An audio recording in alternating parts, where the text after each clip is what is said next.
Hi everybody and welcome back to a new episode of Diagnose Dan. Today we're working on a late 2023 Volkswagen Golf, and this car isn't even 6 months old. Now, since it was new, it is struggling with intermittent AC problems. Now, sometimes the AC is working and the next moment it is not. Now, of course, this car is still under warranty, and 2 months ago it went back to the dealership, but when it was at the dealership, the AC was working and they couldn't find anything wrong. Right now, the AC is not working and they tried to get another appointment booked at the dealership, but they're fully booked for the next 2 months. Guess what? The next 2 months are going to be the hottest months in my country right here, so they really want to get it fixed before summer arrives. So let's see if we can diagnose this one together.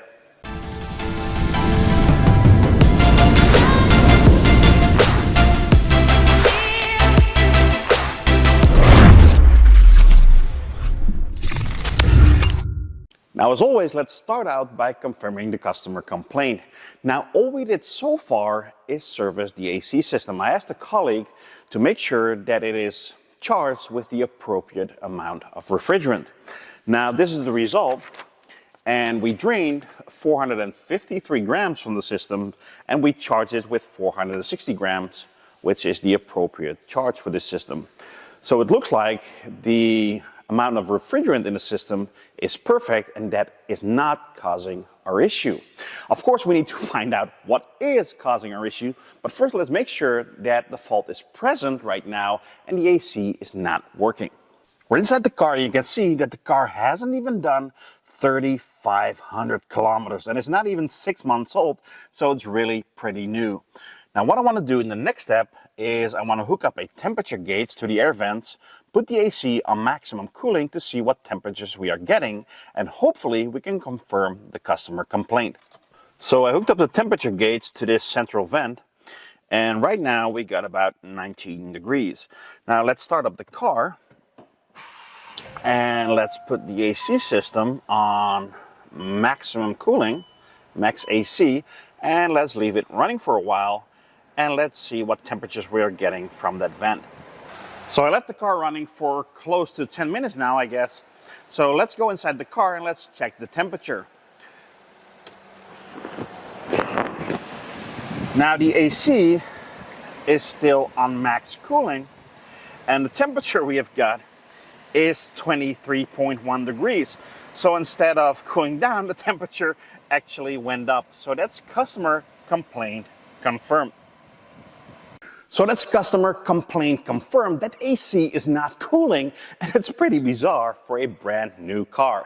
Now, if I'm not mistaken, when I turned on the AC, I thought I heard the compressor kick in, or at least I heard the clutch engage. So I want to quickly confirm that by putting my mic close to the compressor while we switch on and off the AC.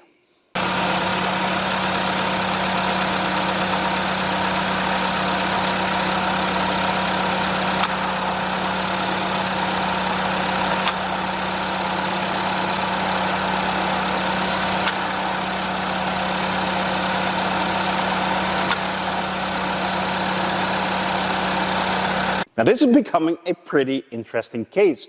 We got a fairly new car with a properly filled AC system. It sounds like the compressor is kicking in, but we're not getting any cold air.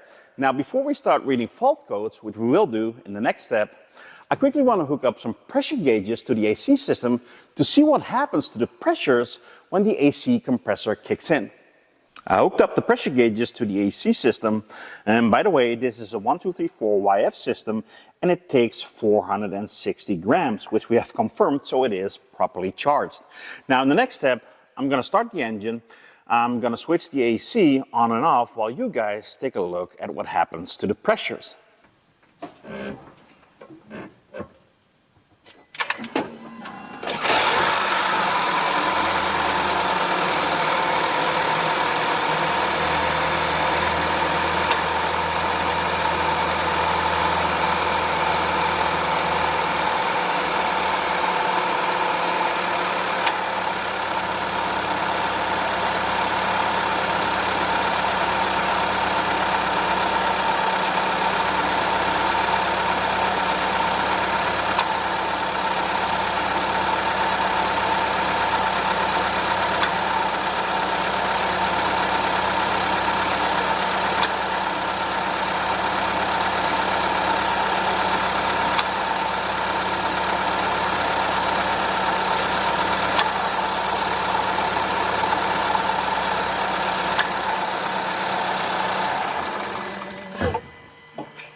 I quickly rewatched the footage, and as you guys have already seen, although we could hear the compressor kick in, those needles weren't moving at all. In other words, there was no pumping action. The compressor wasn't doing anything at all.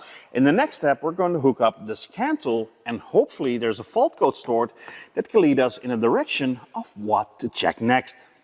I scanned the entire vehicle for fault codes, and in the entire vehicle there's only one fault code stored, and that fault code is stored in the AC system. The fault code stored is AC compressor activation open circuit or short circuit to battery positive. AC compressor activation open circuit or short circuit to battery positive. Now, what does this fault code mean? Now, when we turned on the AC, we could surely hear the compressor kick in, so there doesn't appear to be a problem with activating it. Now, in the next step, let's take a closer look at that AC compressor. Now, I removed the panel from underneath the vehicle, so we got a clear view of the AC compressor. Now, the AC compressor uses a clutch, which we can see over here, and although we could hear it kick in the next step, we're going to check if it actually does. Now, that clutch is controlled by a single wire right there. I don't know if you guys can see that. Hold on. Right there, it is that red wire. It's actually red and black. And at the back of the compressor, there's also a regulating valve. This one, let me turn on the light again. And that is controlled by two wires. Now, that regulating valve also activates the compressor, so maybe the fault code has something to do with that valve. But first, let's check if that clutch actually engages. I started the vehicle, and right now, the compressor is not turning. Now, I'm gonna take a ladder, I'm gonna climb into the vehicle, put you guys on a stand, and you guys watch if the clutch, although we hear it click, actually engages.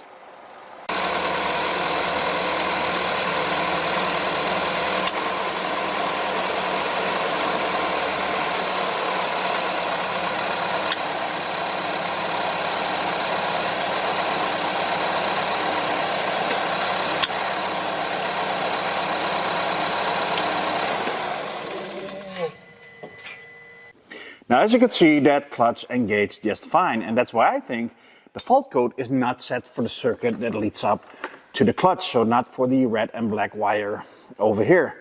Now, the only other circuit on the compressor is the circuit for this regulating valve. Now, in the next step, I want to check if this valve is being commanded, and if it is, either we got a problem with this valve or there is mechanical damage in the compressor itself. Now, something just happened as I was trying to catch the waveform for that control valve being commanded, which I back probed.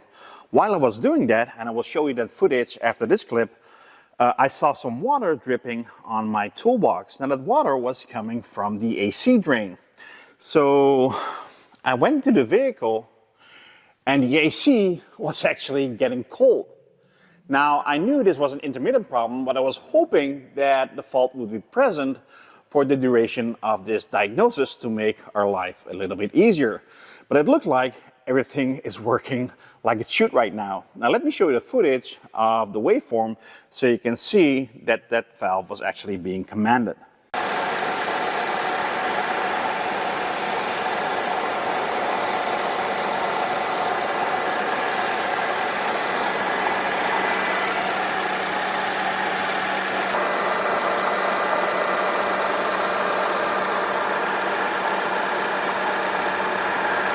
Right now, the AC system is working flawlessly, and unfortunately, that doesn't make our job any easier because diagnosing a fault that isn't there is nearly impossible.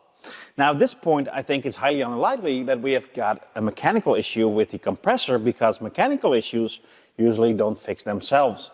Now, to be 100% sure, we can take a look at the pressure readings again now that the compressor is working.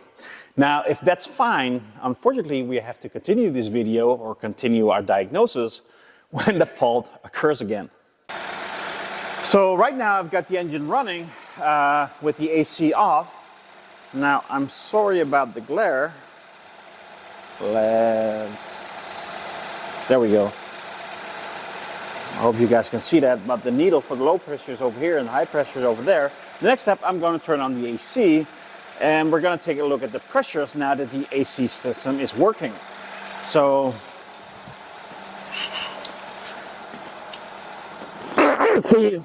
turning on the AC right now. There we go. And let's take a look at those pressures. I left the car running for a while, and as you guys have already seen, the pressure wasn't doing very much.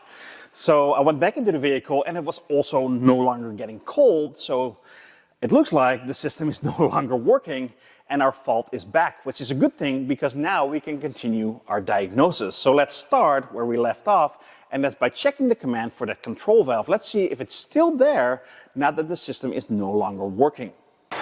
So I've got the scope hooked up to the control valve again, and right now we've got a very clean signal.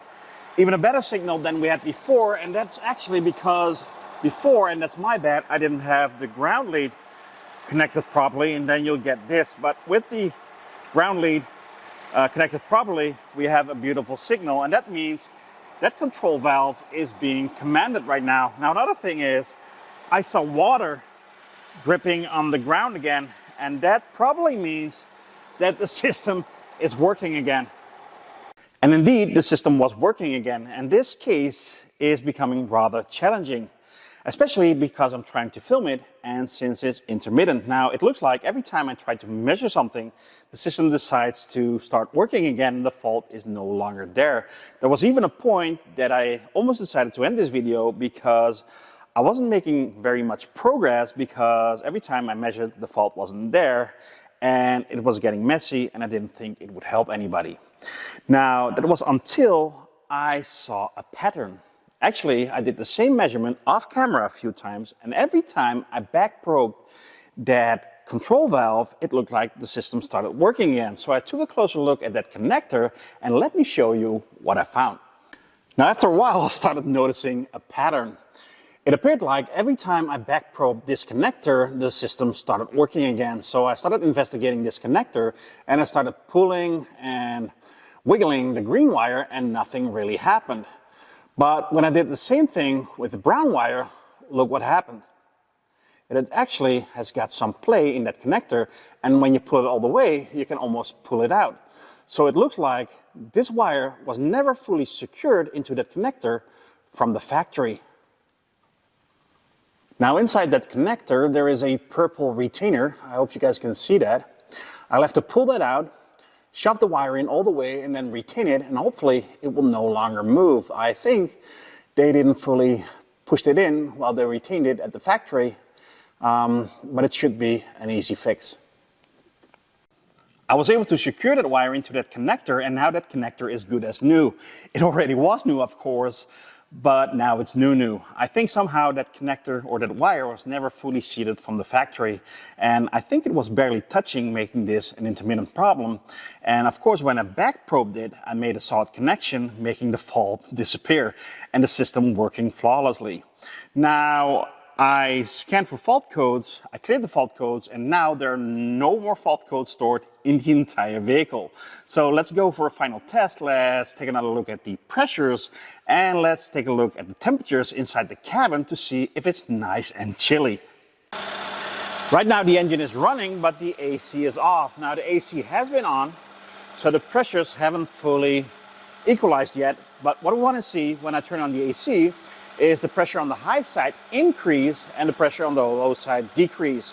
Now, if the pressure on the high side increases and on the low side decreases, this proves that the compressor is actually moving refrigerant. So I'm going to move inside the car right now, and I'm going to turn the AC on and off. Now let's select AC and turning the AC on right now. So right now you should see the high side increase and the low side decrease. Now let me turn it off, and you should see those needles falling back slowly again.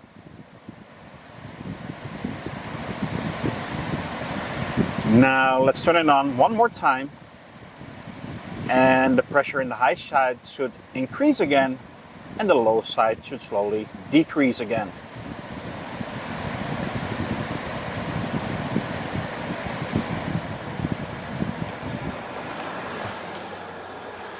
The car has been running with the AC on for about 5 minutes, and right now the temperature coming from those vents is about 4.1 degrees Celsius. Now it used to be almost 20 or 19 degrees, so that's a big improvement. Right now it's nice and chilly, so I guess we've got a fix. Now you can see how intermittent faults can be very challenging, but again, using some common sense, we eventually were able to solve the issue.